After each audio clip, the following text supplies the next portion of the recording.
Welcome to Purim feast. We're going to primarily be in the book of Esther in the Bible and the editions of Esther in the Apocrypha. This is a beautiful feast. I don't want to compare the feast days, but this is like my favorite feast day because of how the Most High operates and shows that He listens to us when we need Him. Okay, so we're going to start in Esther. Matter of fact, we're going to start in the editions of Esther. All right, in the Apocrypha.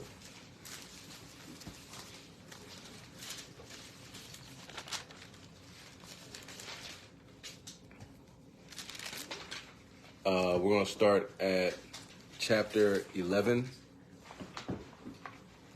verse 5. Public shock. So we go around. You know what I mean? Okay. Go right Right there. Matter of fact, yeah, we're going to start at verse 2, actually. So, yeah, the editions of Esther. Editions of Esther, chapter 11, verse 2.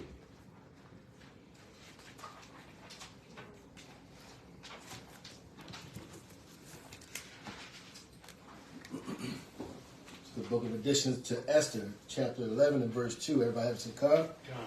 Con.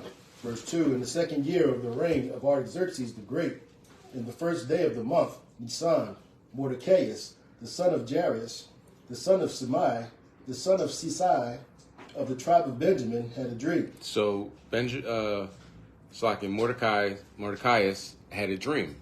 Okay? Can you go to Numbers 12 and 6? So hold that. We're going to go to Numbers 12 and 6. We'll talk about these dreams that our ancestors have. Con, Numbers chapter 12 and verse 6. When everybody got to say Con. Con. There's the book of Numbers chapter 12 and verse 6. And he said, "Hear now my words. If there be a prophet among you, I Yahweh, will make myself known unto him in a vision, and will speak unto him in a dream." So it talks about also, not relying so much on dreams. But if your dreams manifest into reality, then, something to look at. Okay, let's go back to Esther. The editions of Esther, Slakia. Con. This is the book of Additions to Esther, chapter 11 and verse 3. Who was a Jew and dwelt in the city of Susa, a great man, being a servitor in the king's court. Go ahead. Verse 4. He was also one of the captives, which Nebuchadnezzar, the king of Babylon, carried from Jerusalem, Jeconiah, king of Judea, and it was his dream. So it's a little background on who we're talking about. Okay, he's working in the king's court, and he was one of the captives in Babylon. Go ahead. Verse 5. Behold, a noise of a tumult with thunder and earthquakes and uproar in the land. Go ahead. Verse 6. And behold, two great dragons came forth, ready to fight, and their cry was great. Continue. Verse 7. And at their cry, all nations were prepared to battle, that they might fight against the righteous people. So the nations are fighting against the righteous people. The two dragons are ready to fight. And, think about the dragons.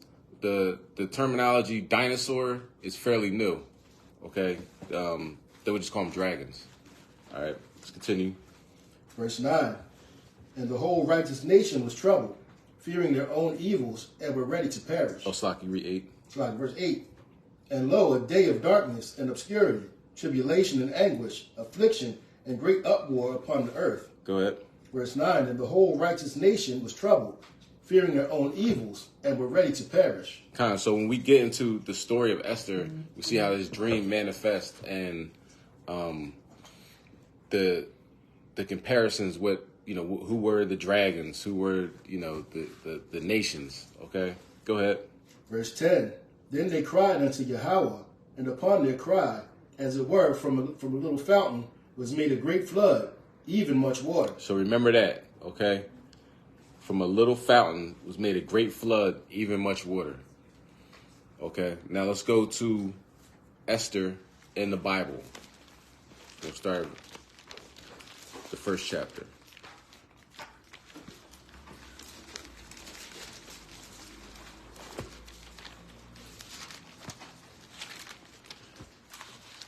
Esther after Nehemiah, before Job.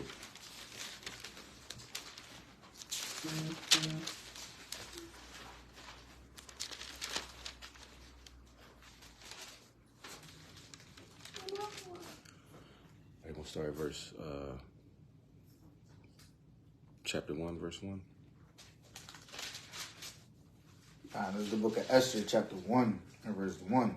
Now it came to pass in the days of Ahasuerus, this is Ahasuerus, which reigned from India even unto Ethiopia over 100 years and 27 provinces. Go ahead. That in those days when the king Ahasuerus sat on the throne of his kingdom, which was in Shushan the palace, in the 3rd year of his reign, he made a feast unto all his princes and his servants, the power of Persia and Media, and the nobles and princes of the provinces being before him. Kind of, so it's a large feast, the heathens are partying, and, they party for days. So, go ahead. When he showed the riches of his glorious kingdom and the honor of his excellent majesty many days, even 180 days. Go ahead.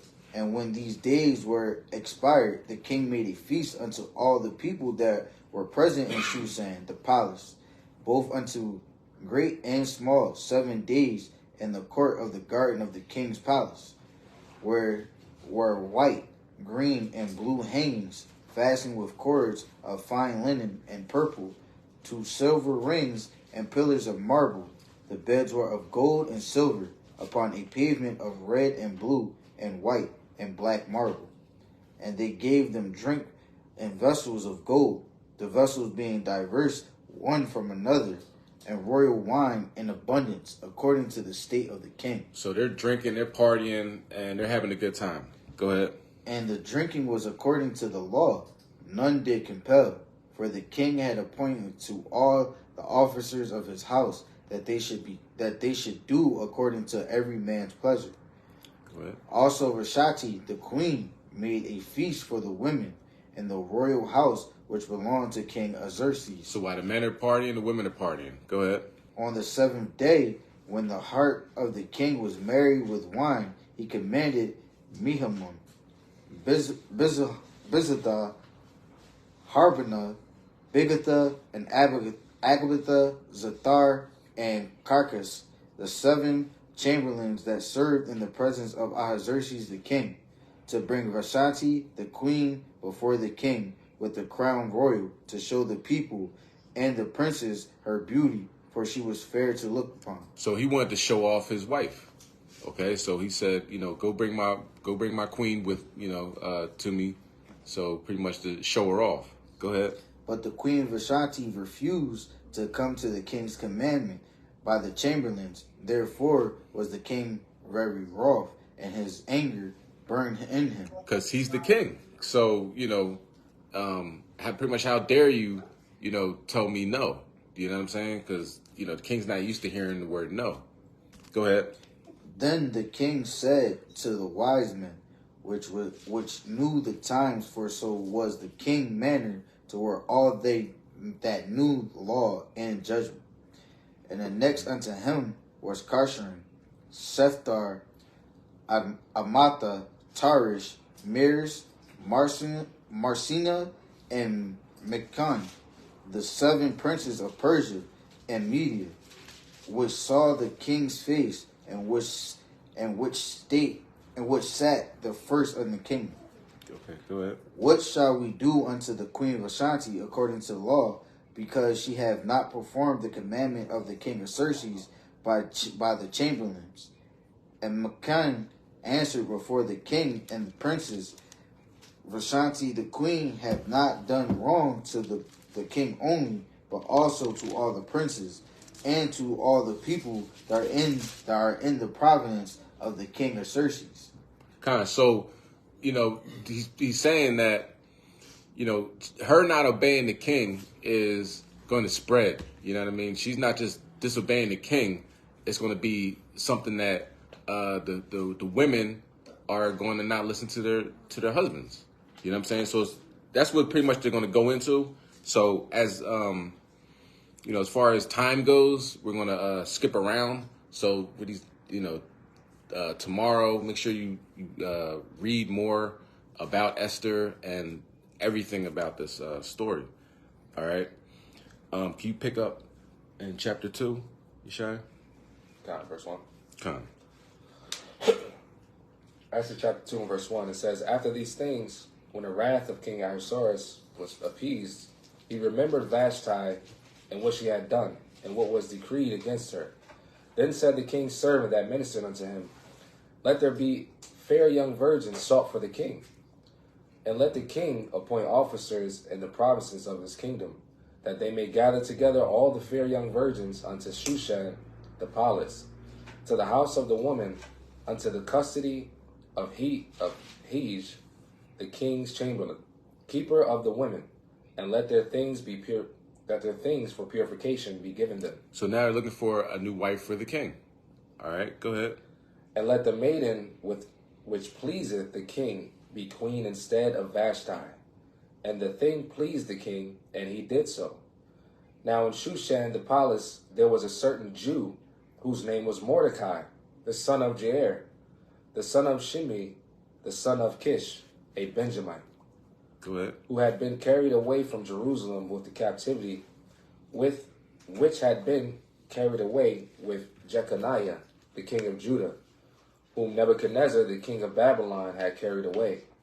And he brought up Hadassah, that is Esther, his uncle's daughter, for she had neither father nor mother, and the maid was fair and beautiful, whom Mordecai, when her father and mother were dead, took for his own daughter.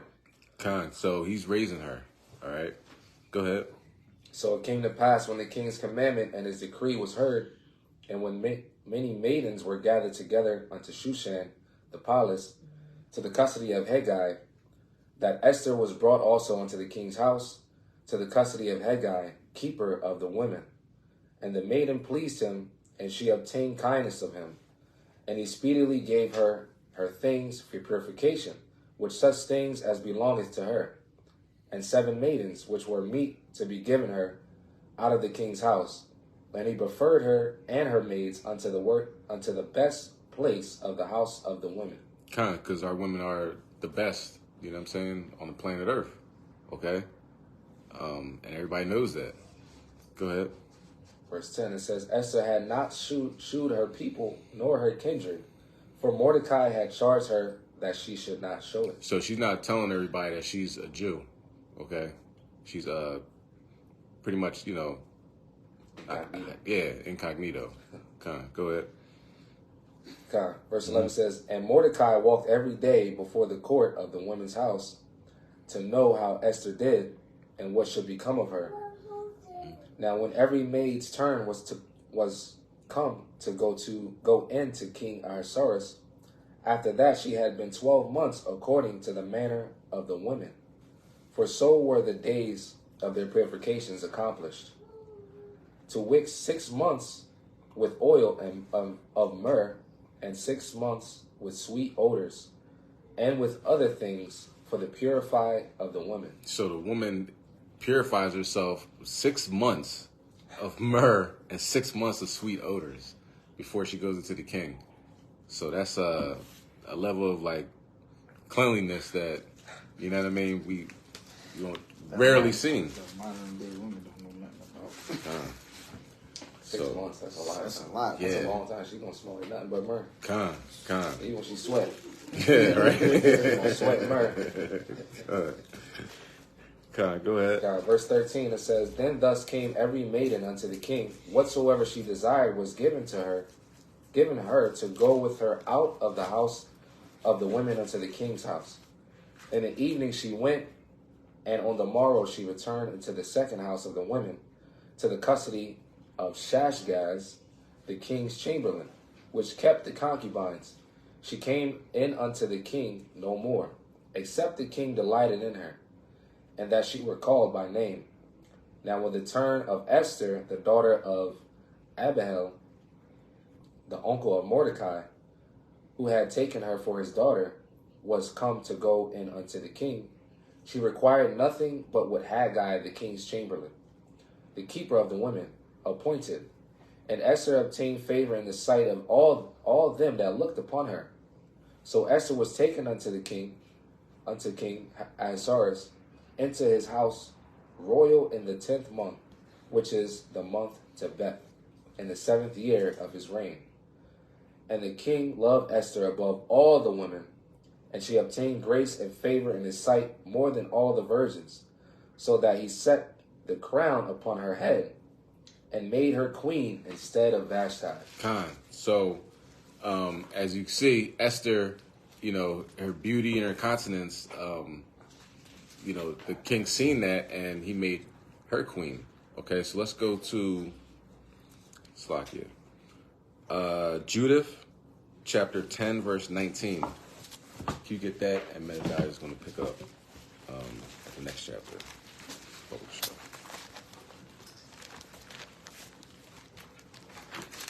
10 and 19.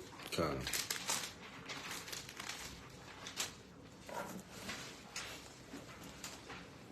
It's the book of Judah, chapter 10 and verse 19. And everybody got to say con. Con.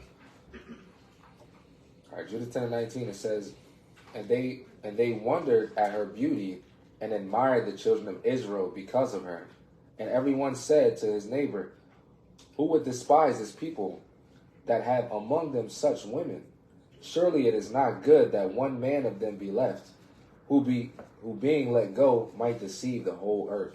So, as you can see back then, and even obviously now, there's nothing new under the sun that our women are the most beautiful women on the face of the planet. So-called Black, Hispanic, and Native American women are copied by everybody.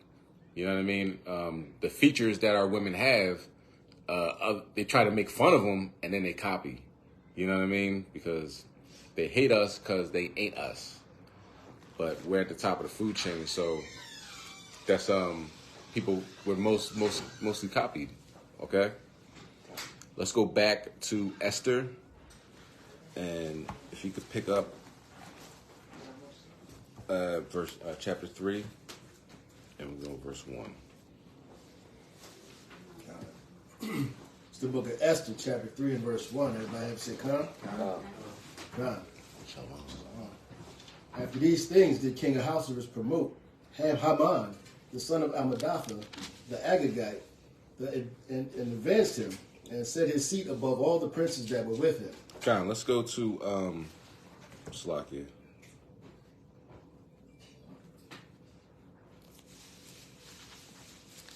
Hold on, Slakia, give me 1 second.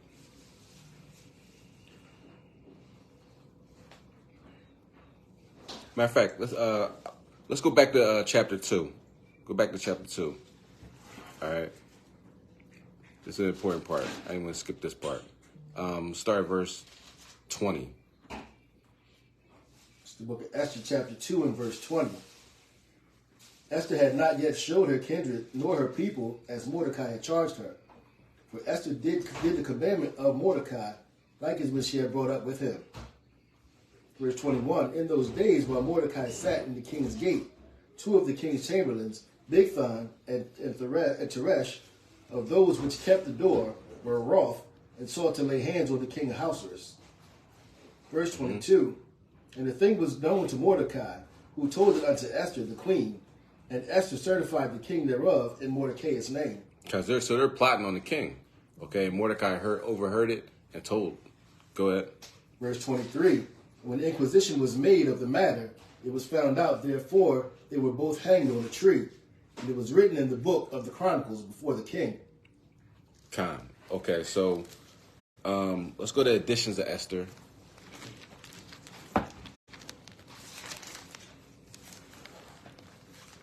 Chapter 12.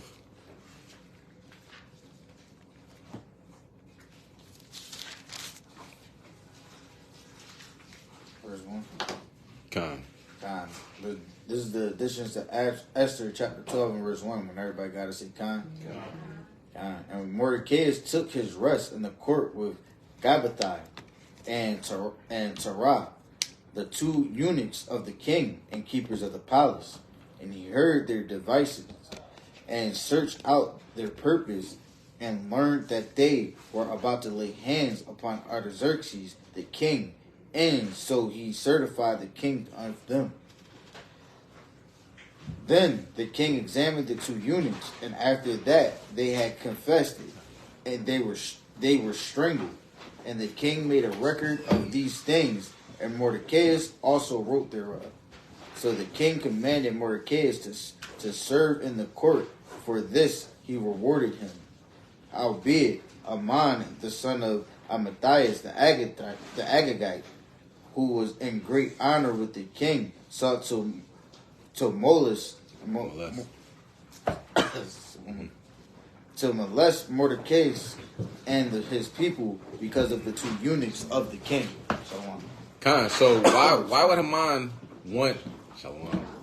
Why would Haman be upset with something like this? Should be if he was legit and if he was solid with the king, he would be happy that Mordecai, gave him this information. He's upset because he's in command. If the king's gone, then he moves up. Okay, and that's Esau. Esau's always has a plot.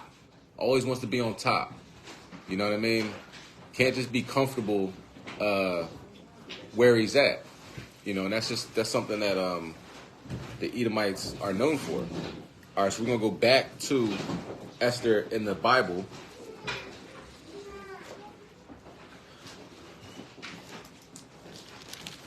All right.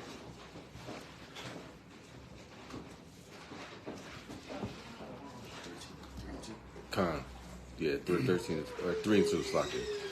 That's the book of Esther, chapter 3 and verse 2. Everybody have said, Con. And all the king's servants that were in the king's gate bowed in reverence to Haman, for the king had so commanded concerning him. But Mordecai bowed not, nor did him reverence. Yeah, so Mordecai, sitting there like, what do you mean bow? Bow to who? Because, keeping the law, you don't bow to no man. You bow to Yahweh Shem Yahushua. Go ahead.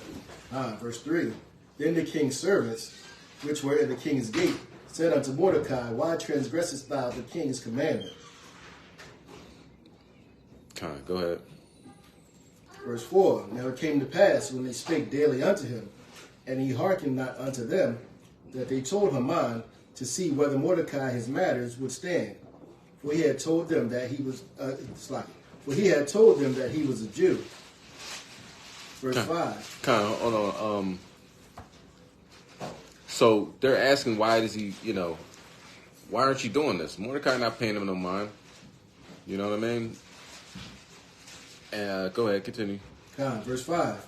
And when Haman saw that Mordecai bowed not, nor did him reverence, then was Haman full of wrath.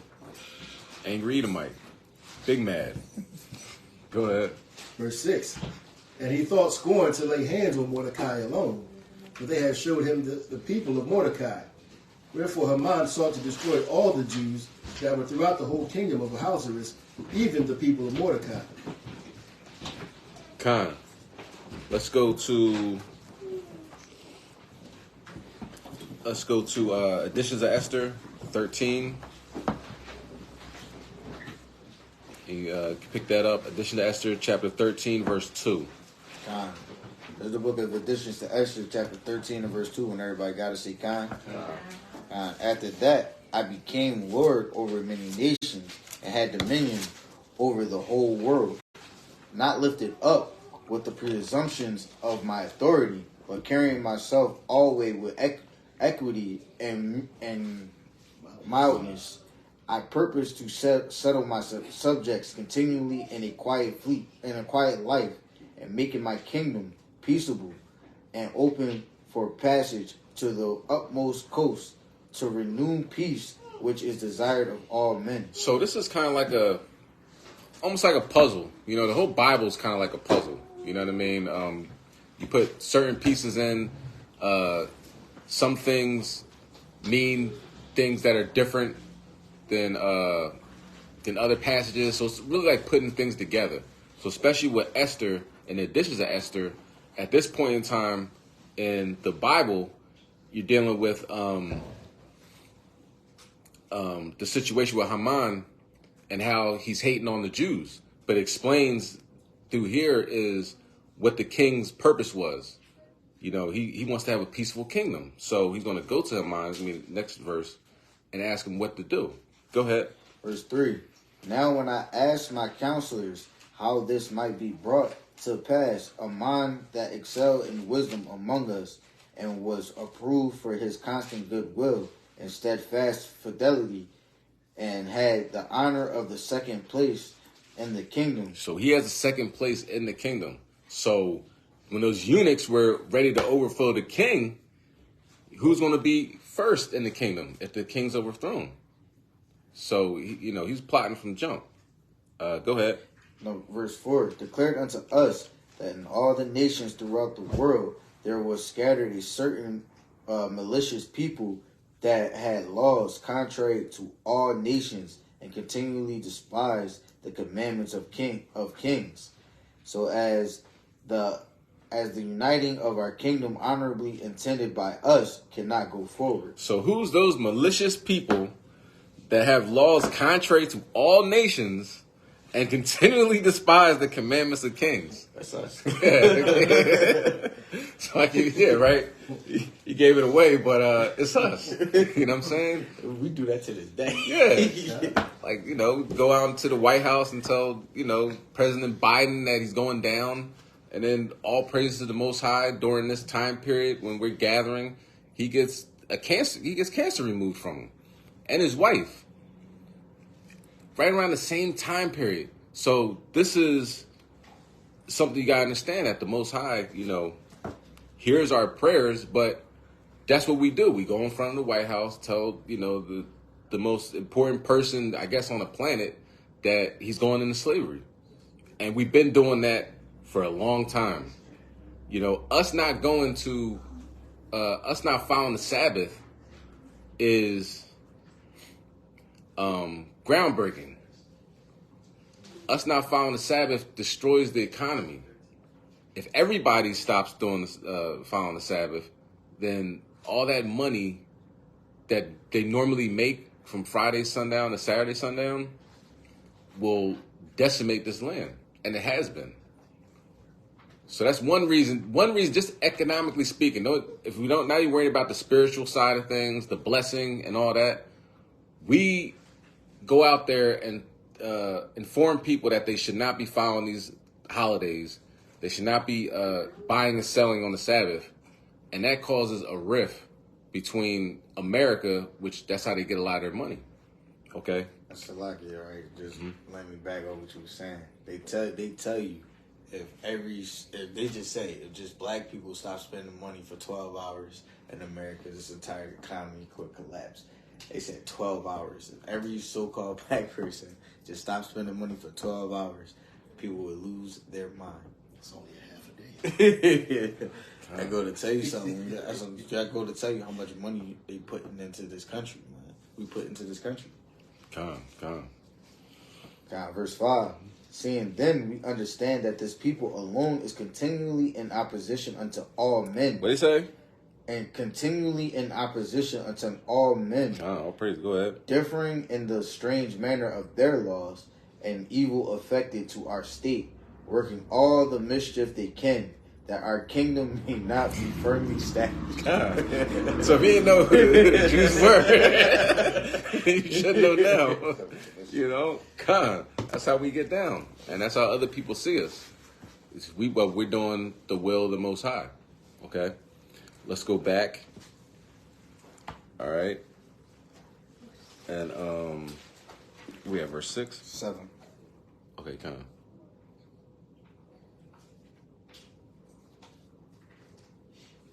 Right there.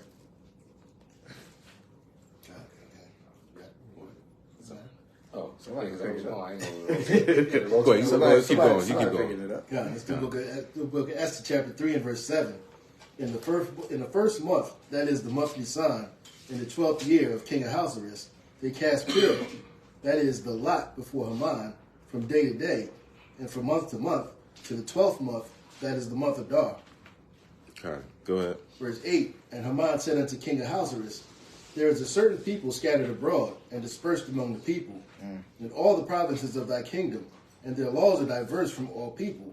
Neither keep they the king's laws. Therefore it is not for the king's profit to suffer them. And like I said, it's going to go further on towards the end of the meaning of Purim. Okay, but Purim, that is lot, so it's like your fate. And the Most High had the lot. He had two lots, one with the Gentiles and one with us. And we'll see what happened to us, and we'll see what happens to the Gentiles. All right, how we should not be joined in with them because that's their lot. Their lot through the scriptures is they're going into slavery. They're going to be destroyed. They're going to be, burned with nuclear fire. So we don't want anything to do with that. So our lot is getting the kingdom of heaven. You know what I mean? Everlasting peace. Walking on clear glass, gold. That's our lot. So which one do you want? You got to be honest with yourself. All right. Let's keep going. God, it's the book of Esther, chapter 3 and verse 9. If it please the king, let it be written that they may be destroyed.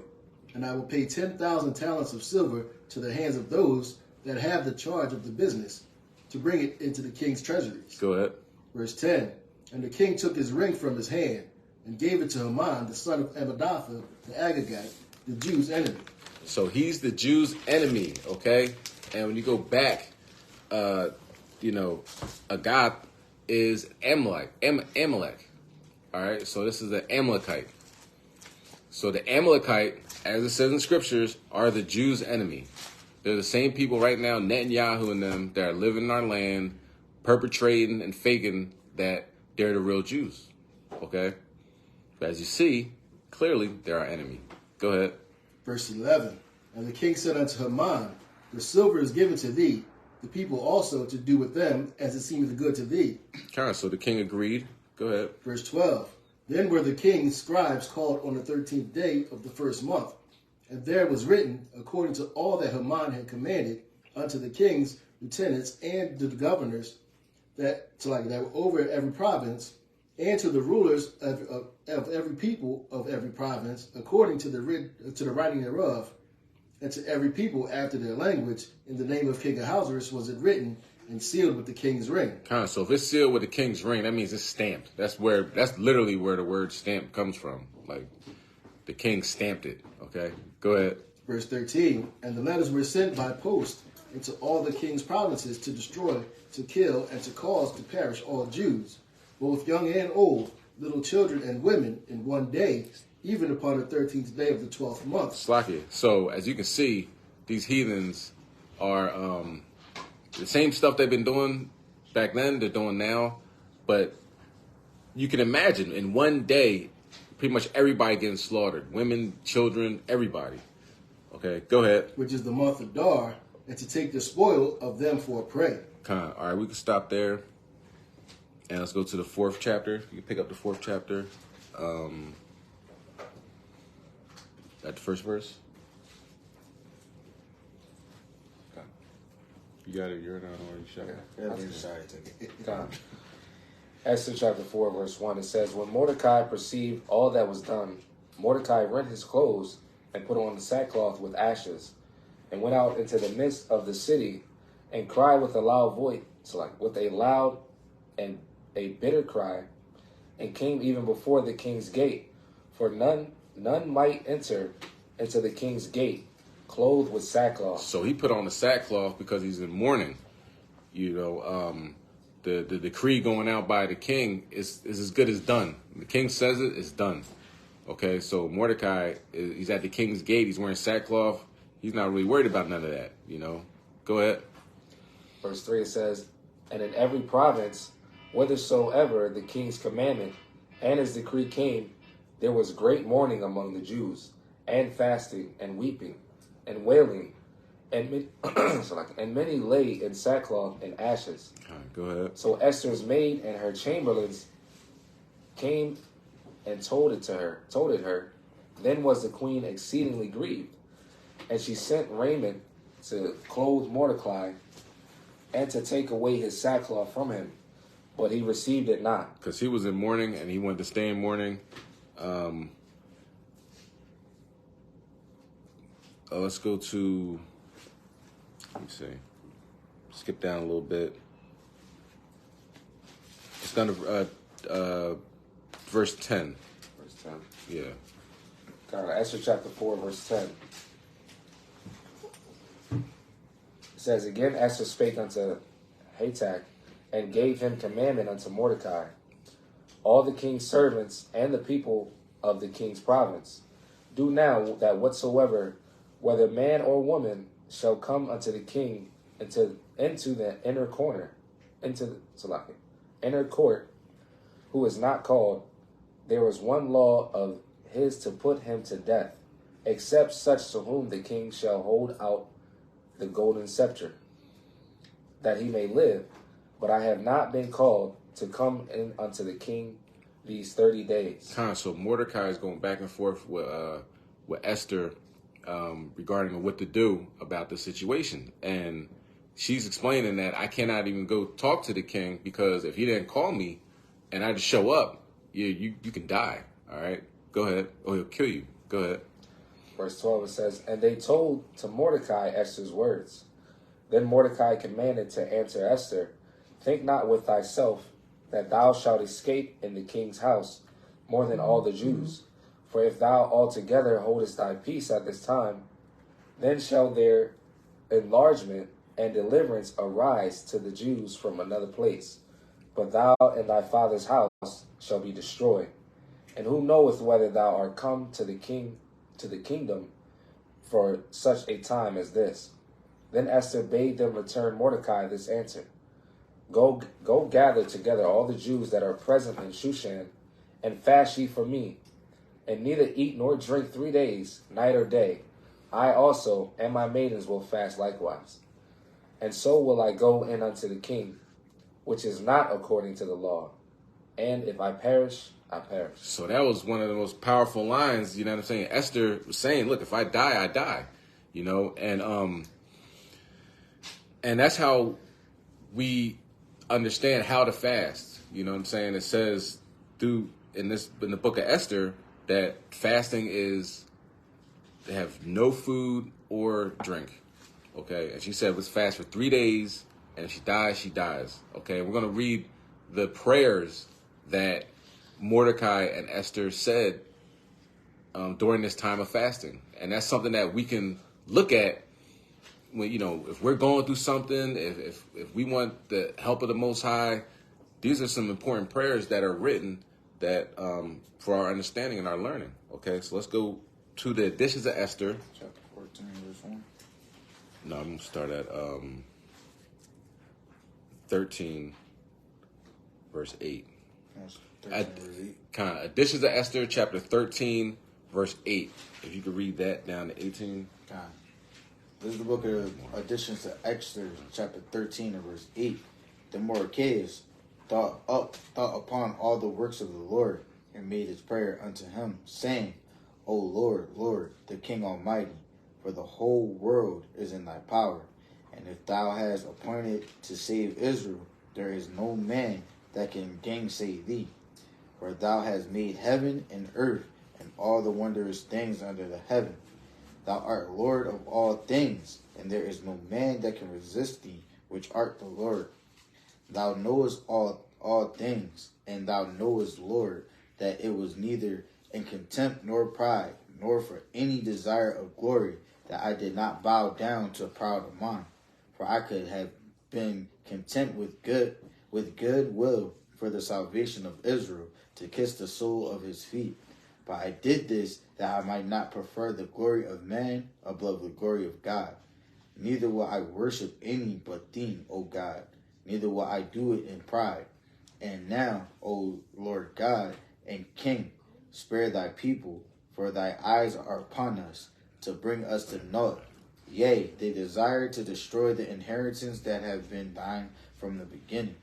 Despise not the portion which thou hast delivered out of Egypt for thy own self. Hear my prayer, and be merciful unto thine inheritance. Turn our sorrow into joy, that we may live, O Lord, and praise thy name. And destroy not the mouths of them that praise thee, O Lord.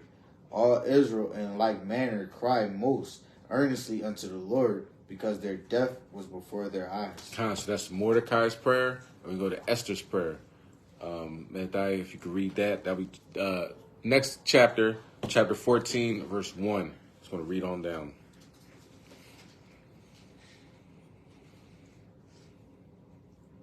It's the book of additions to Esther, chapter 14, and verse 1. Queen Esther also, being in fear of death, resorted unto the Lord. Verse 2, and laid away her glorious apparel, and put on the garments of an anguish and mourning. And instead of precious ointments, she covered her head with ashes and dung, and she humbled her body greatly, and all the places of her joy she filled with her torn hair. Verse 3, and she prayed unto the Lord God of Israel, saying, O my Lord, thou only art our king. Help me, desolate woman, which have no helper but thee. Verse 4, for my danger is in mine hand. Verse 5, from my youth up, I have heard in the tribe of my family that thou, O Lord, tookest Israel from among all people, and our fathers from all their predecessors, for perpetual inheritance, and thou hast performed whatsoever thou didst promise them. Verse 6, and now we have sinned before thee, therefore thou hast given us unto the hands of our enemies. Verse 7, because we worship their gods, O Lord, thou art righteous. Verse 8, nevertheless it satisfieth them not, that we are in bitter captivity, but they have stricken hands, with their idols. Verse 9, that they will abolish the thing that thou with thy mouth hast ordained, and destroy thine inheritance, and stop the mouth of them that praise thee, and quench the glory of thy house and of thine altar. Verse 10, and open the mouths of the heathen to set forth the praises of the idols, and to magnify a fleshly king forever. Verse 11, O Lord God, give not thy scepter unto them that be nothing, and let them not laugh at our fall, but turn their device upon themselves, and make him an example that hath begun this against us. So you see, the other nations are nothing in the Old Testament, the Apocrypha, the New Testament. They're just as simple as that. You know what I mean? Go ahead. Verse 12. Remember, O Lord, make thyself known in time of our affliction, and give me boldness, O King of the nations and Lord of all power. Verse 13. Give me eloquent speech in my mouth before the lion. Turn his heart to hate him that fighteth against us, that there may be an end of him and of all that are like-minded to him. Verse 11. But deliver us with thine hand, and help me that am desolate, and which have no other helper but thee. Verse 15, thou knowest all things, O Lord. Thou knowest that I hate the glory of the unrighteous, and abhor the bed of the uncircumcised, and of all the heathen. Verse 16, thou knowest my necessity, for I abhor the sign of my high estate, which is upon my head, in the days wherein I show myself, and that I abhor it as a minstrel's rag, and that I wear it not when I am when I am not private by myself. So she's Benjamin. So you know what I mean? Benjamin with the blood clot. You know, they say that a lot. You know what I mean? So I kind of read between the lines, verse 16, and that's what Benjamin says all the time. I mean, hey, go ahead. Verse 17, and that thy handmaid have not eaten at a man's table, and that I have not greatly esteemed the king's feast, nor drunk the wine of the drink offerings. Verse 18, neither had thy handmaid any joy, since the day that I was brought hither to this present, but in thee, O Lord God of Abraham. Verse 19, O thou mighty God above all, hear the voice of the forlorn, and deliver us out of the hands of the mischievous, and deliver me out of my fear. All right, so those are the two prayers Mordecai and Esther said, and it's talking about they're nothing, right? The other nations are nothing. They don't have a gate. You can't get into the kingdom of heaven. You ain't got no gate. You're giving them too much purpose, man. You're less than them. Yeah. You're right. My bad. Listen, man. Less nothing than is nothing. nothing, man. You gotta put some respect on nothing. A whole lot of nothing. Whole lot of nothing. All right, so we're going to go to chapter 5. All right, you start at verse 1, Bubble Char. This is the book of Esther, chapter 5 and verse 1. Now it came to pass on the third day that Esther put on her royal apparel and stood in the inner court of the king's house over against the king's house.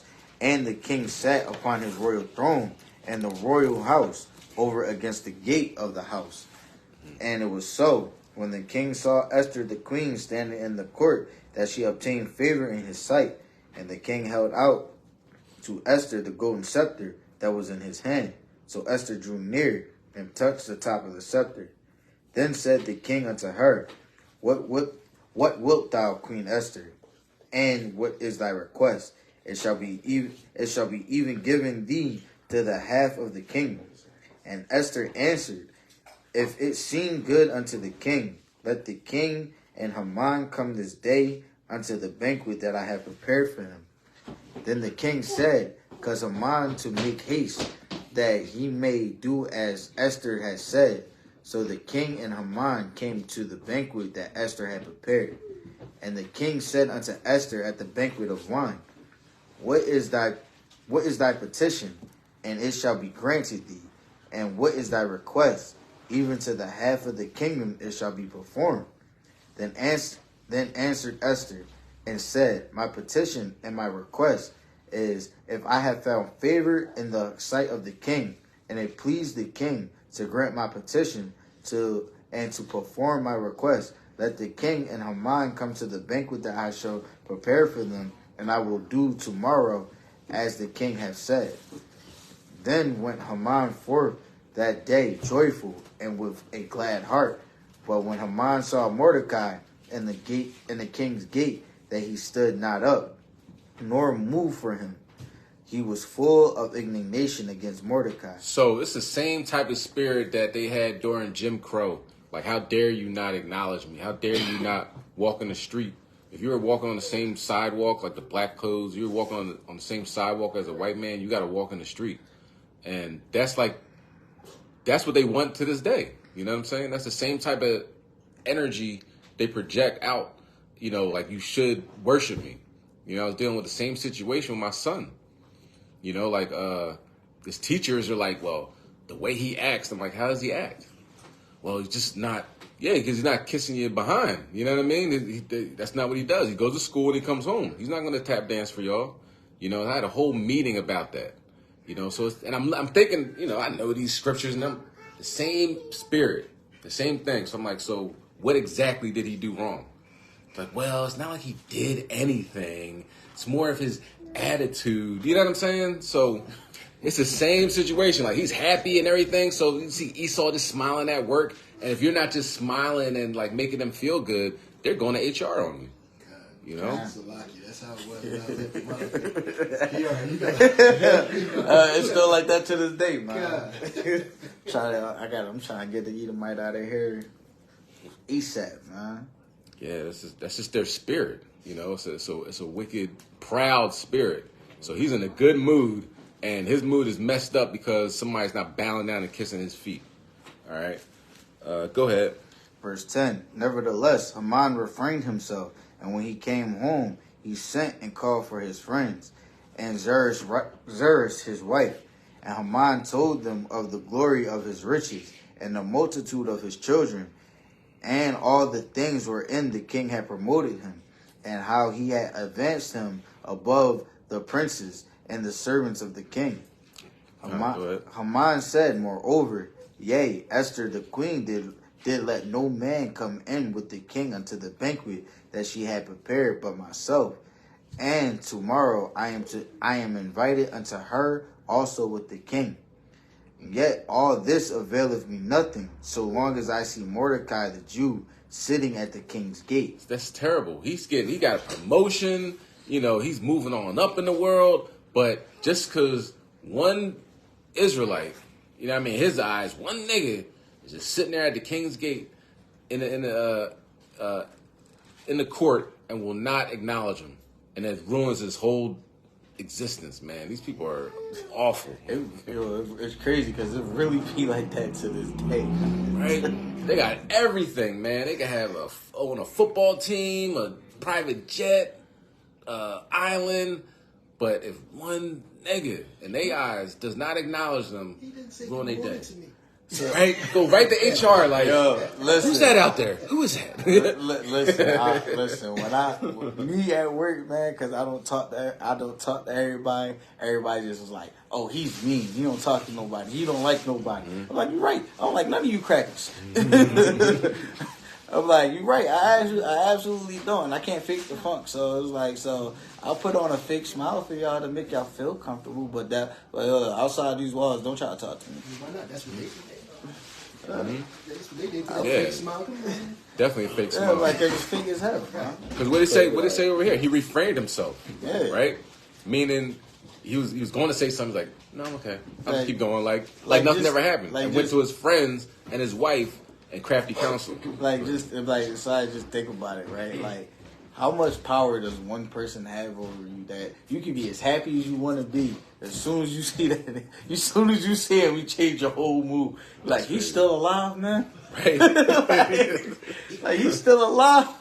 How he's he's like person walk in and be like, dang. Like it's a female that work at my job, right? I know every time she see my wife, she get mad. She be like, "She's still here? How she still here?" Like, yeah, cause like just nobody in here likes you, Shorty. Like even Edomites in there don't like her. That's crazy. And she an Edomite herself. Yeah.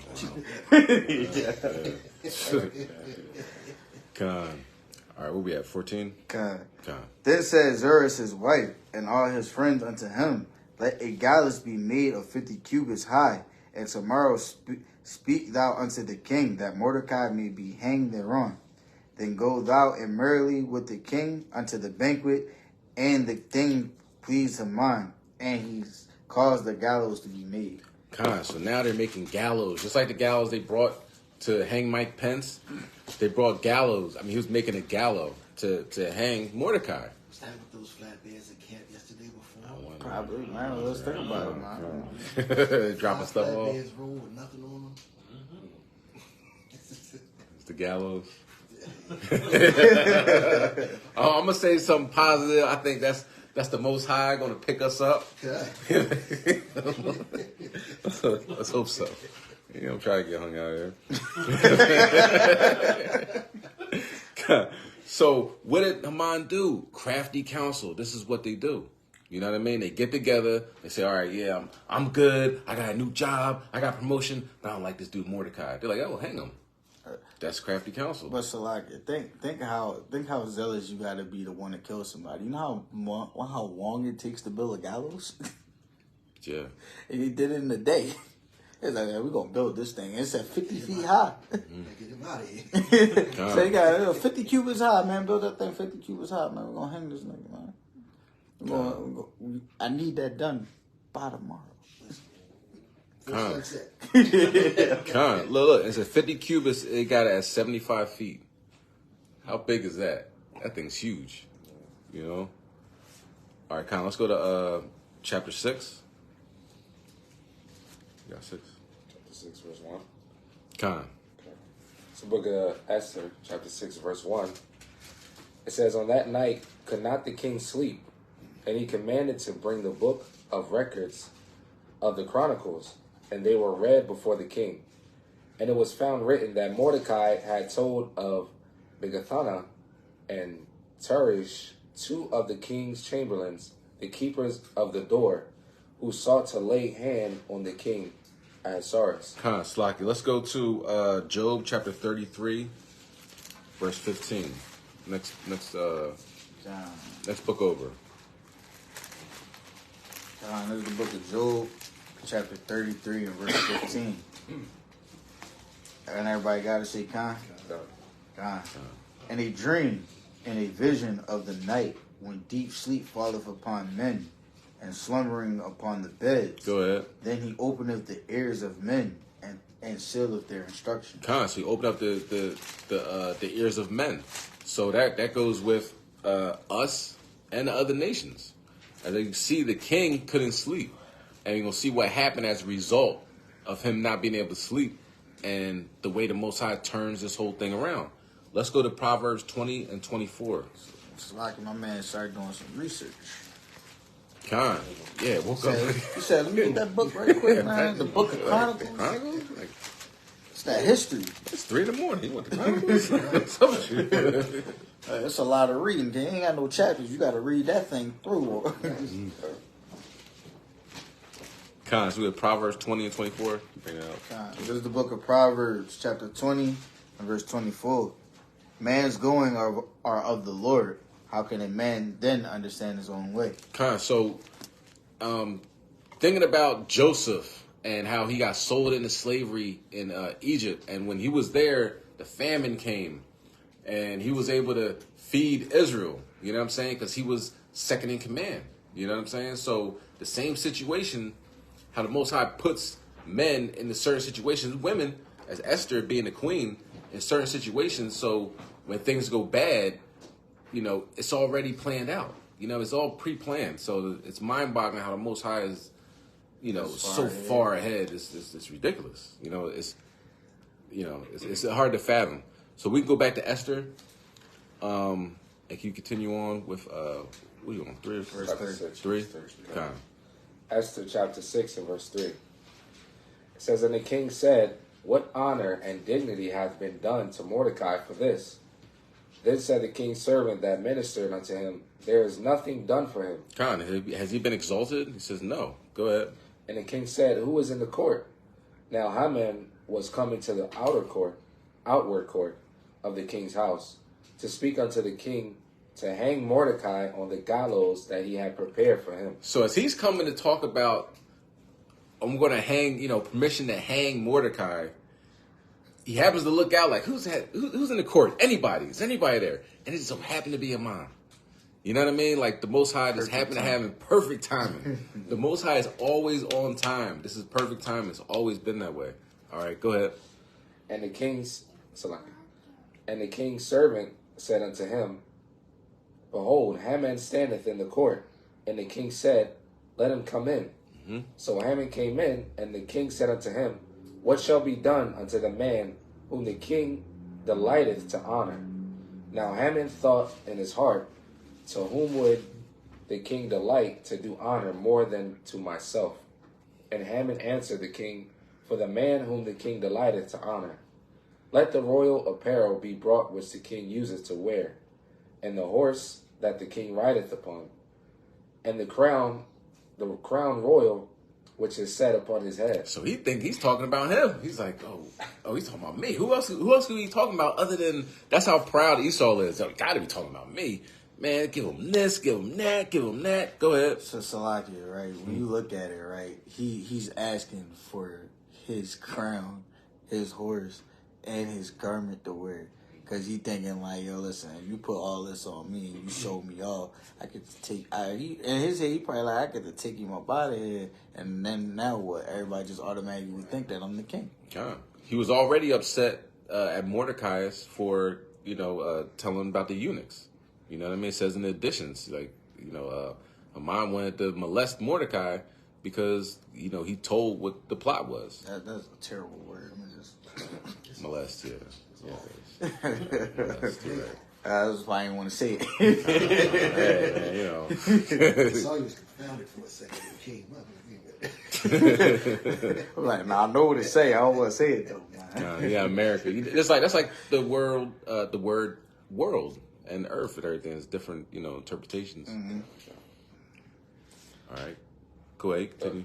Verse 9, it says, And let this apparel and horse be delivered to the hand of one of the king's most noble princes, that they may array the man with all whom the king delighted to honor, and bring him on horseback through the street of the city, and proclaim before him, Thus shall it be done to the man whom the king delighted to honor. Then the king said to Haman, Make haste, and take the apparel and the horse, as thou hast said, and do even so to Mordecai the Jew, that sitteth at the gate, at the king's gate. Let nothing fail of all that thou hast spoken. Then took Haman the apparel and the horse, and arrayed Mordecai, and brought him on horseback through the street of the city, and proclaim before him, thus shall it be done unto the man whom the king delighted to honor. He said, all that you said, do it to Mordecai. Yeah. That's about to hang Mordecai. So like, man, the Philly was about to come out and right here and there, man. Verse 12, it says, and Mordecai came again to the king's gate, but Haman hasted to his house mourning, and having his head covered. And Haman told Zeresh, his wife, and all his friends everything that had befallen him. Then said his wise men and Zeresh his wife unto him, if Mordecai be of the seed of the Jews, before whom thou hast begun to fall, thou shalt not prevail against him, but shalt surely fall before him. And while they were yet talking with him, came the king's chamberlain, and hasted to bring Haman unto the banquet that Esther had prepared. So now as people's like, Yeah, you man, done you messed about up. to die, man. I don't know if you realize this, but he's a Jew, and you have a problem with the Jews, you're going to die. Yeah, you done messed up now, bro. Con. It was at this moment. You know, you messed up. So, all right, let's go to the next chapter. Verse 7. I mean, not verse 7. Chapter 7. Let me see. Yeah, let me see. Let's try verse 3. Yeah. To the point. All right, it's the book of Esther, chapter 7, and verse 3. Then Esther the queen answered and said, if I have found favor in thy sight, O king, if it please the king, let my life be given me at the petition. It's like at my petition, and my people at my request. For we are sold, I and my people, to be destroyed, to be slain, and to perish. But if we had been sold for bondmen and bondwomen, I had held my tongue, although the enemy could not countervail the king's damage. Verse 5. Then King Ahasuerus answered and said unto Esther the queen, who is he, and where is he that durst presume in his heart to do so? So you see how Esther set that whole thing up. You know what I'm saying? She's like, yeah, man, I'm about to die. It's crazy. And he's like, wow, what are you talking about? Please, explain. Go ahead. Verse 6. And Esther said, the adversary and enemy is the wicked Haman. So the adversary, of course, is, what's another word for adversary? Enemy, right? And who is the adversary? Who's our adversary? You saw. Right? On the spiritual level, who's the adversary? Spiritual demon. Exactly, right? So calling him the adversary is letting you know, yes, this is an enemy and the wicked. This is the physical counterpart of Satan on the planet. Go ahead. Then Haman was afraid before the king and the queen. Verse 7. And the king, arising from the banquet of wine in his wrath, went into the palace garden. And Haman stood up to make request for his life to Esther, the queen. For he saw that there was evil determined against him by the king. So the king, he's drinking, he's feeling it, he's emotional. He's like, what? He's going, he's walking around, running outside and everything like that. So he gets up and was like, oh, Esther, please, don't do it, Esther. Right? Go ahead. Please, nigga, please. He found no place in repentance. God. He sought it carefully with tears. God, yeah, he's going through it right now. He knows that's your Mr. Postman. All right. And you know he pouring out his heart because he already feeling it. He already drinking, he's feeling it. You know, if you look at him, like when you look at the king is giving you the stare of, I'm gonna kill you. Yeah, like you got my wife like this, my boy. Mm-hmm. God. It's the book of Esther, chapter 7 and verse 8. Then the king returned out of the palace garden into the place of the banquet of wine, and Haman was fallen upon the bed whereon Esther was. Then said the king, will he force the queen also before me in the house? As the word went out of the king's mouth, it covered Haman's face. God, so he's laying on like, Esther, please. So the king comes back in like, now you about to scrape my wife? Like, that's my wife. What are you doing? He's messing up all around. I don't know. I'm sorry. Every time we read this part, I just laugh, man. Perfect timing again, right? Perfect timing. It's every time, never failed. I've done been here 4 years and we done read this, and I laughed every time. Go ahead. It's the book of Esther, chapter 7, verse 9. Harbona of the chamberlain said before the king, Behold also the gallows 50 cubits high, which Haman made for Mordecai. Perfect timing, right? He said, oh, don't forget, you got gallows outside. Go ahead. Who had spoken good for the king, standing in the house of Haman. Then the king said, Hang him thereon. Well, since it's already here, let's just hang him, right? Go ahead. Verse 10, So they hanged Haman on the gallows that he had prepared for Mordecai. Then was the king's wrath pacified. Con. All praise. So mine got hung. All right, we're going to speed up a little bit.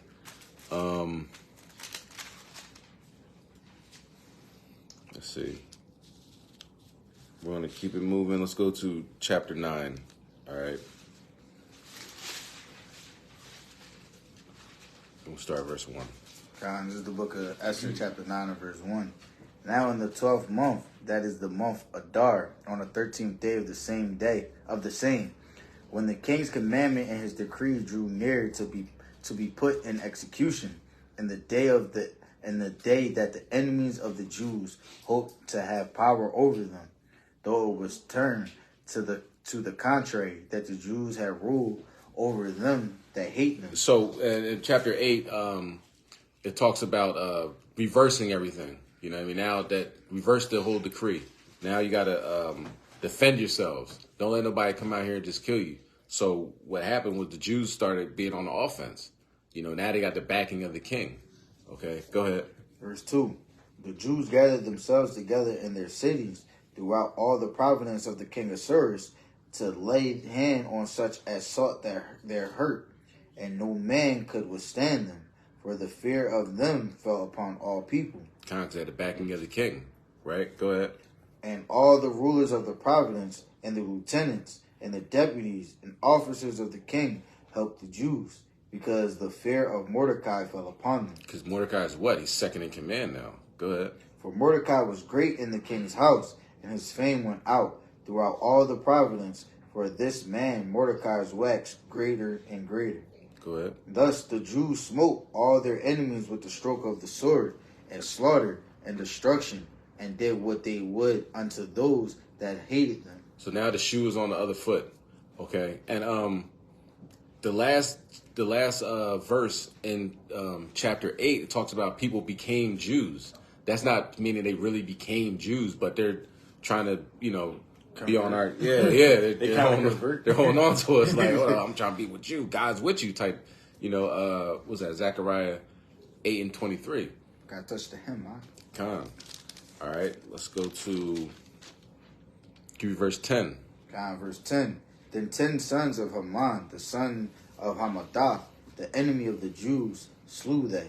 Put on the spoil laid on they not their hand. Con. So his whole bloodline's getting wiped out now. Go ahead.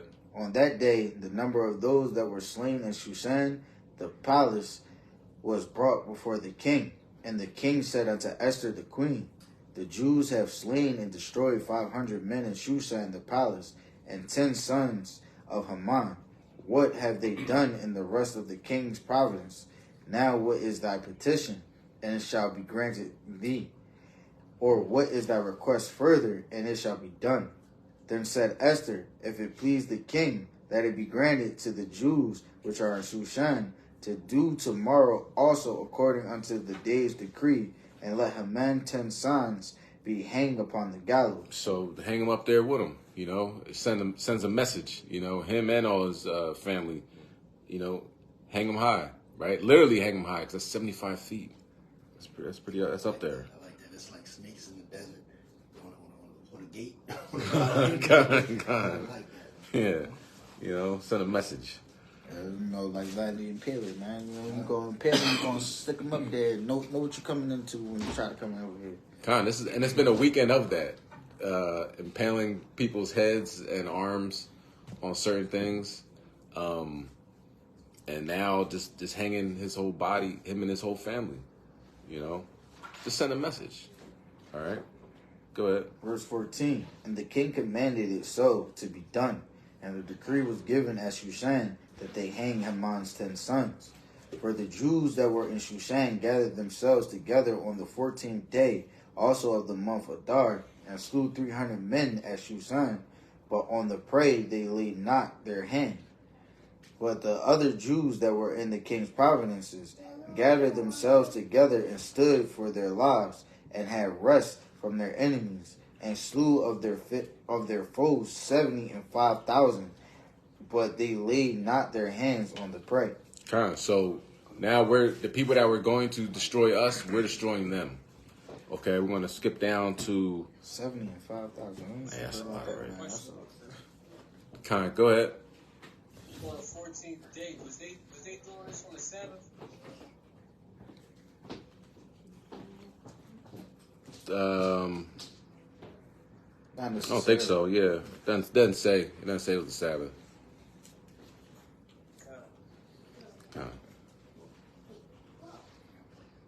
So on the 13th day of Adar. Yeah, I'm saying the 14th day, the same day. Khan. The 14th day they rested. Khan.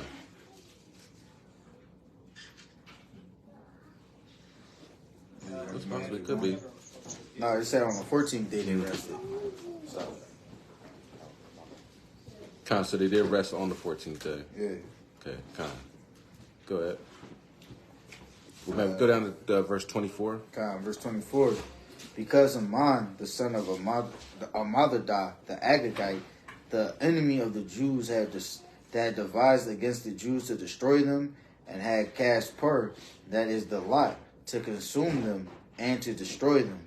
Go ahead. But when Esther came before the king, he commanded by letters that his wicked device, which he devised against the Jews, should return upon his own head, and that he and his sons should be hanged on the gallows. Khan, let's go to Psalm chapter 35, verse 8.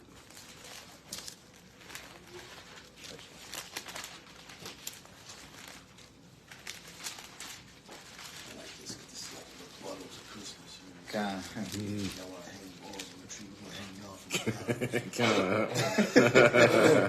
This is the book of Psalms, chapter 35 and verse 8, when everybody got to say Khan. Let destruction come upon him at unawares, and let his net that he had hid catch himself, and to that very destruction let him fall. Khan. So that's what happened with Haman. He tried to hang Mordecai. Everything came back on him. Yeshai, can you get Exodus 17 and 16? Trying to lay the snare. That's what we tried to do. It didn't work out too well for him. Nope. 17 and 16. Khan.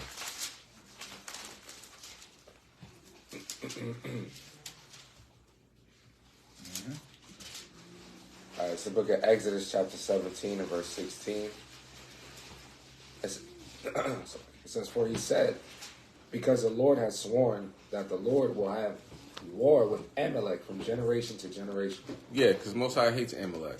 He hates Esau, and he will have war with Amalek from generation to generation. Okay? And he set up Haman perfectly. Okay, let's go back to Esther.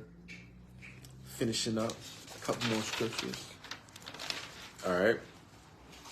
Where we at? We at verse 25? Yeah, Khan. Okay. Oh, wait, no, verse 26. Okay. Khan. This is the book of Esther, chapter 9 and verse 26. Wherefore they call these days Purim, after the name of Pur. Therefore, for all the words of this letter, and of that which they had seen concerning this matter, and which had come unto them, the Jews ordained and took upon them, and upon their seed, and upon all such as join themselves unto them. So it shall not fail that they would keep these 2 days according to their writing, and according to the appointed time every year. Go ahead. And that these days should be remembered and kept throughout every generation, every family, every province, and every city, and that these days of Purim should not fail from among the Jews, nor the memorial of them perish from their seed. So this is an important high holy day. The main reason I like it so much is because it shows you that the Most High is working when we don't even realize it. That you think that all things are It's hopeless. There's nowhere else to go. We're about to get destroyed. It's going to be Jacob's trouble. They got Walmarts and these plastic coffin containers and gallows and everything. You know what I mean? It's really bad. But the Most High is like, just relax, be still, and know that I'm God. You know, I'll be exalted. You're you know God. what I'm saying? Well, he's God. You're God. Yeah. You know? So he's going to make sure that we are protected in these last days. Mm-hmm. You know what I'm saying? So we have to have faith. Okay? You don't want to wait. Like in Uriah's dream, it's fire coming towards you, and you're like, oh, whatever, God. I thought you were supposed to help us out. You know what I mean? You start pretty much like Job cursed. You know, not Job didn't do it, but like his wife wanted to curse God and die. But, you know, he stayed faithful until the end. Like, man, I tried. And he woke up and he's on chariots. You know what I'm saying? So keep that in mind. When all hope you think is lost, the Most High has your back. The worst thing you can do is, you know, revert back to, well whatever.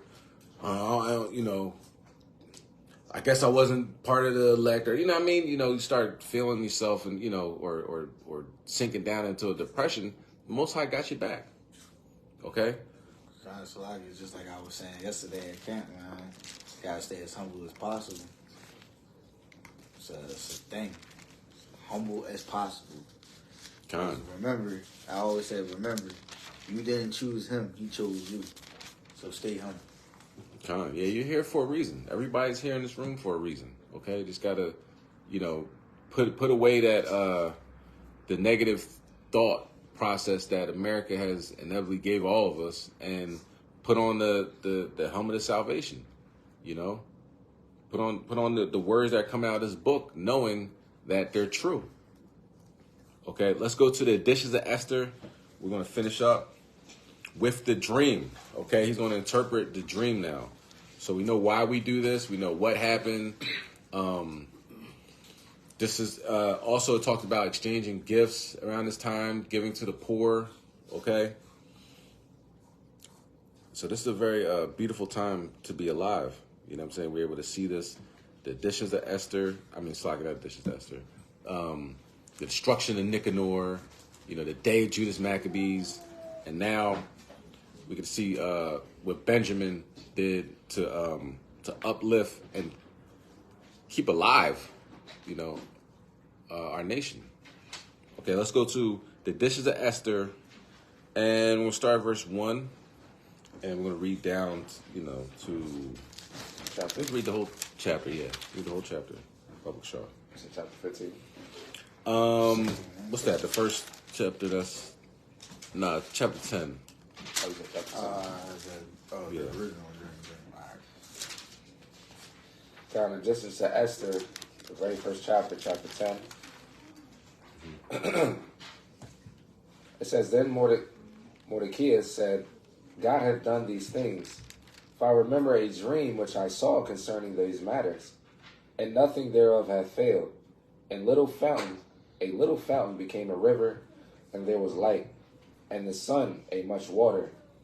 This river is Esther, whom the king married and made queen. So as you see, Esther is the river we was talking about in the beginning of the dream.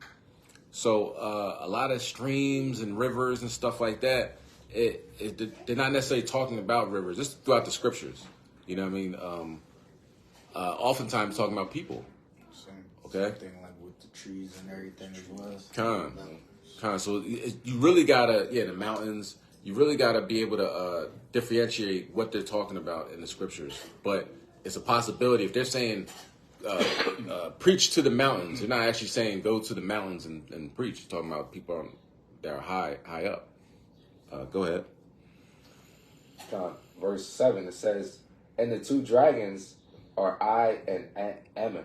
Hold that. Let's go to Revelation 12, verse 17.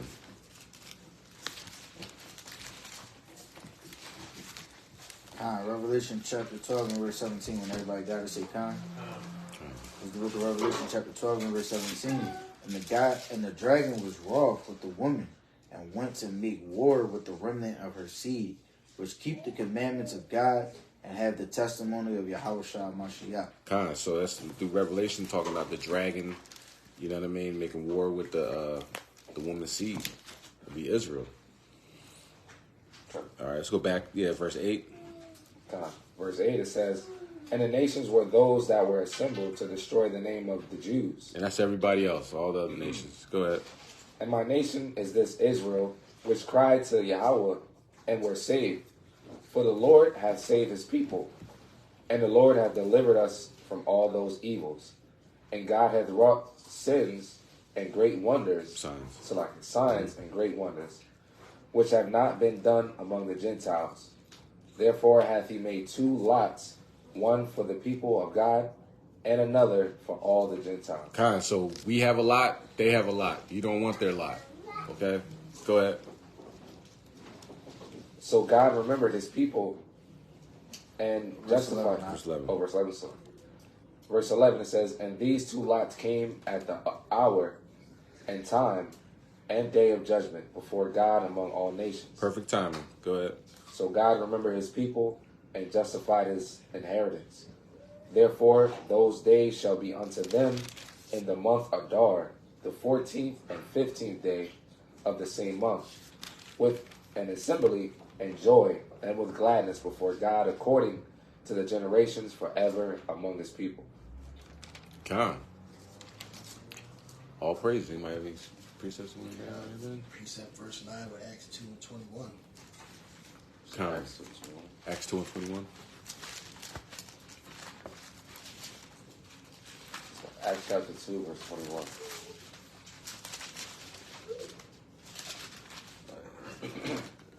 That makes sense. Nice. Acts chapter 2 and verse 21. It says, and it shall come to pass that whosoever shall call on the name of the Lord shall be saved. That goes right hand in hand with verse 9. She said, verse 9, and my nation, this is this Israel which cried to God and was saved, for the Lord hath saved his people. So, that goes hand in hand. Call on the name of the Lord, he's going to take care of it. What did you just read? Acts 2 and 21. Kind. Ye men of Israel, hear these words. So we actually have history. It's lucky. We actually have history of this, coming to pass and being, legit. Whosoever call on the name of the Lord shall be saved. We have plenty of examples of our people our ancestors calling on the name of the Lord and being delivered. So, Jacob's trouble, whatever they have in store, we got to make sure that we are on point and focused in these last days. All right? And that's the lesson. Okay? All praise to Yahweh Bashem, Mashiach Yahushai. Continue to focus. Oh, okay. More precepts. 45:17. Oh, yeah, okay, yeah. Isaiah 45 and 17.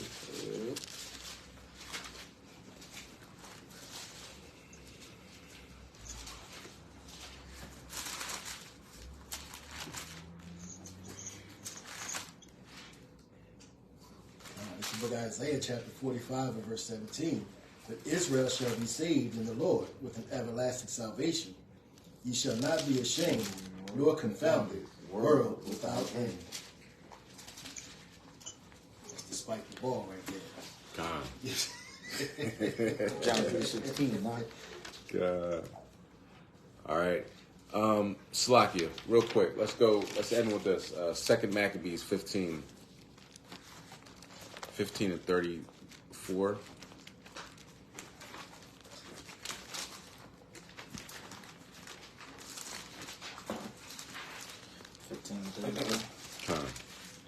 This is the book of 2 Maccabees, chapter 15 and verse 34.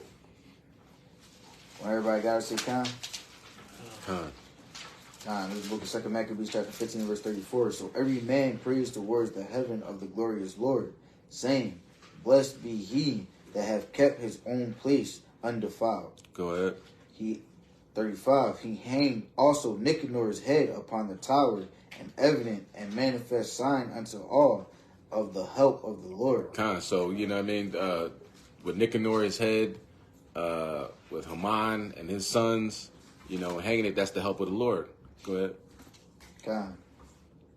And they ordained all the common decree in the case to let that day pass without solemnity, but to celebrate the 13th day of the 12th month, which in the Syrian tongue is called Adar, the day before Mordecai's day.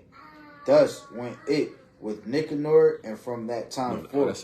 That's it. Just the day of Mordecai's day, and that's where we at. Day of Mordecai's day. Haman and them were not like the daughters of Israel, the wicked ones.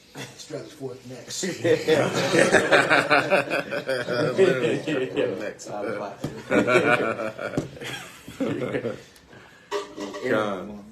So here we are. This is us, fulfilling the requirements of the Israelites, coming together, gathering, a nation not desired. He says, come together during this feast day, generation to generation, and here we are, so-called 2023, actually doing what the Most High says. And now we're going to pray and eat and be merry. All right? All praises.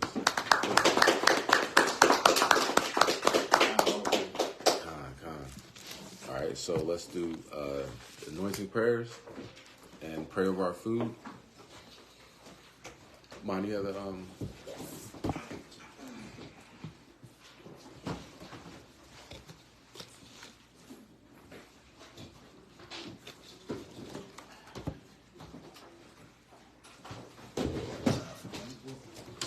yeah, it's been doing a lot, right?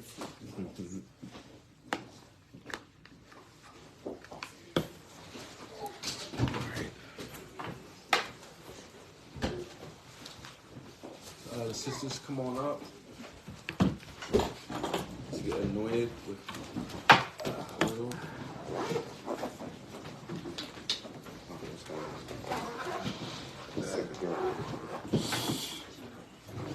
I'm sleeping a little, man. That's what it is, man. That's exactly what it is. I know because I ain't sleeping well.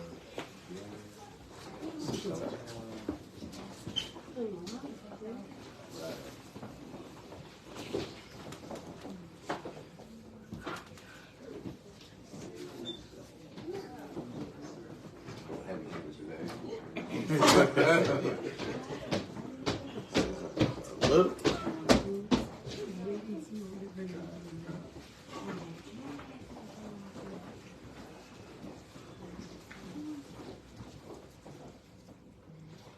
Definitely get a little heavy-handed today.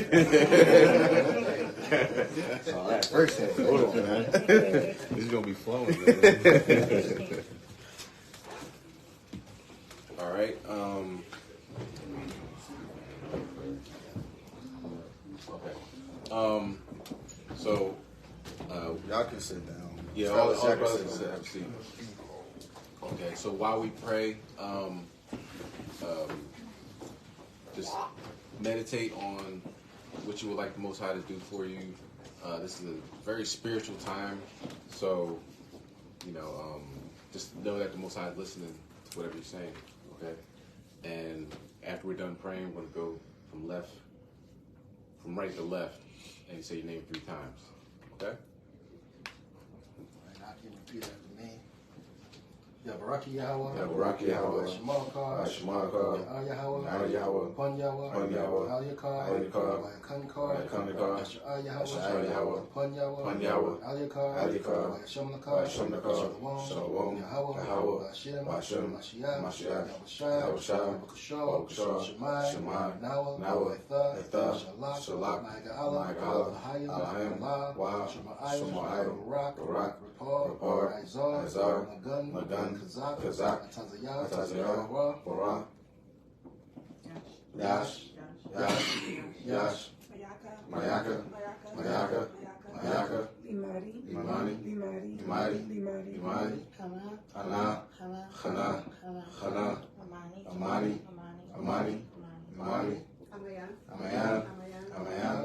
Amayan. Sabalana. Call. Akim. Call. Aqwathim. Call. Bunyan. Yasha'Allah. Hashem. Mashiach. Yahushua. Thawadah. Yah. Awalam.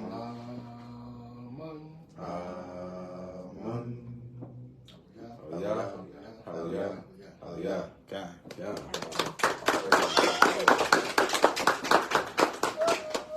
All right, ladies, grab a seat.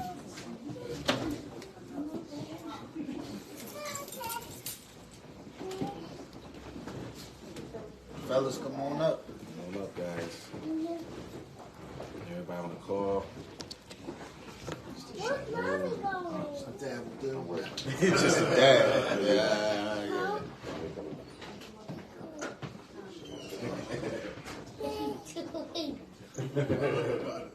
God. Slide his hand. He cheating. He cheating. Hold up. Just say, watch your eye. The left. Come on.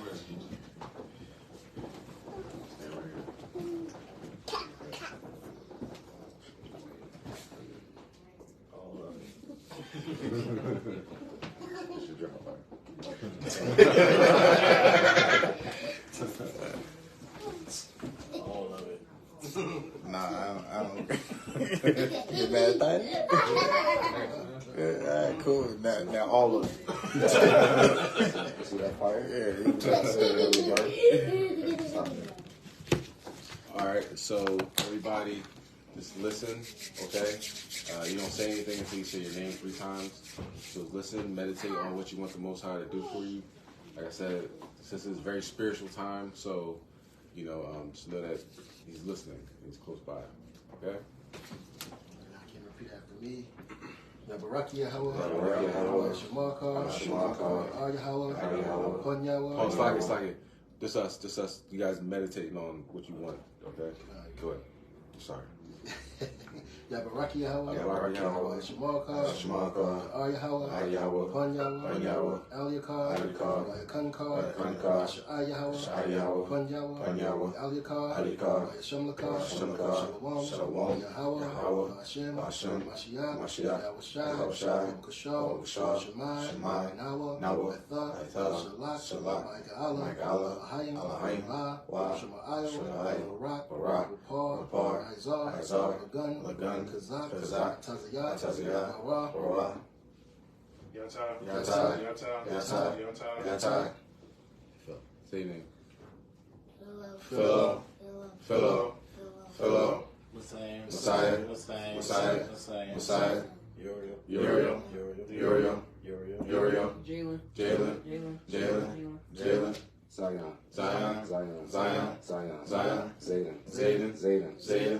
Zayden. Ishaya.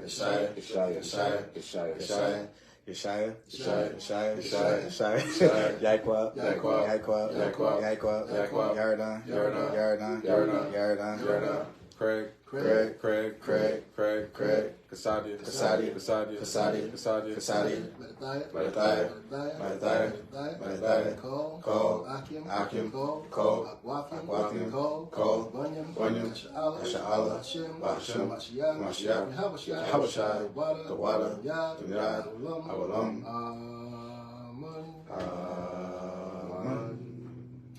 Hallelujah. Yeah.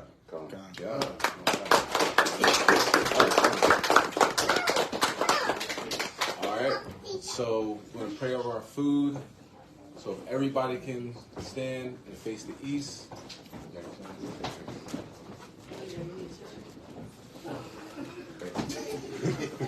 All right.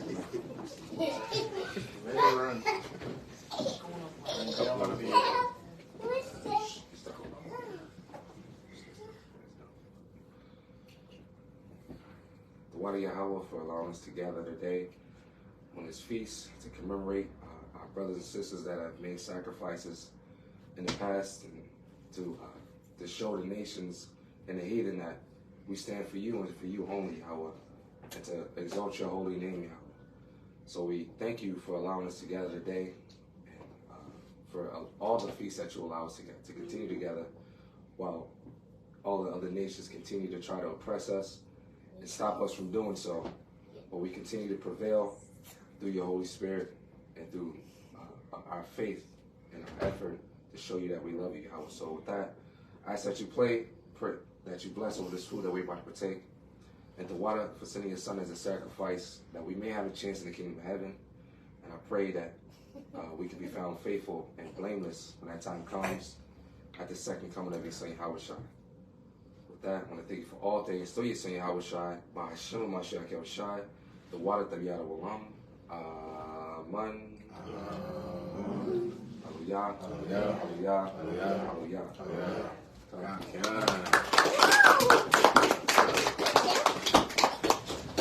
Yeah. So women and young boy. children first. Listen. Relax.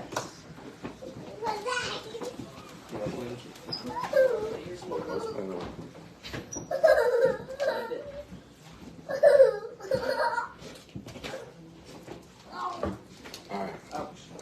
You ain't got a hoodie. You want You know my red. you need red, right?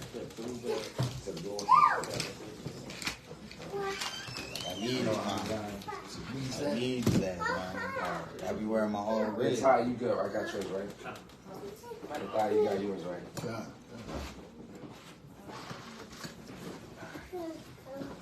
You need an extra large. No, I got a large. I think I got a large and a small. Right. I think a couple of these I didn't sew, so hopefully it's not the large. I sold the rest of it. The smaller ones I didn't sew. All right, Shalom, everyone. If not, I just sold the John. Happy Purim. Sharp Purim. This is a small. We learned one thing, did our job, as the elders always said. All right, Yahweh Shema Shah, Brakathon, Shalom.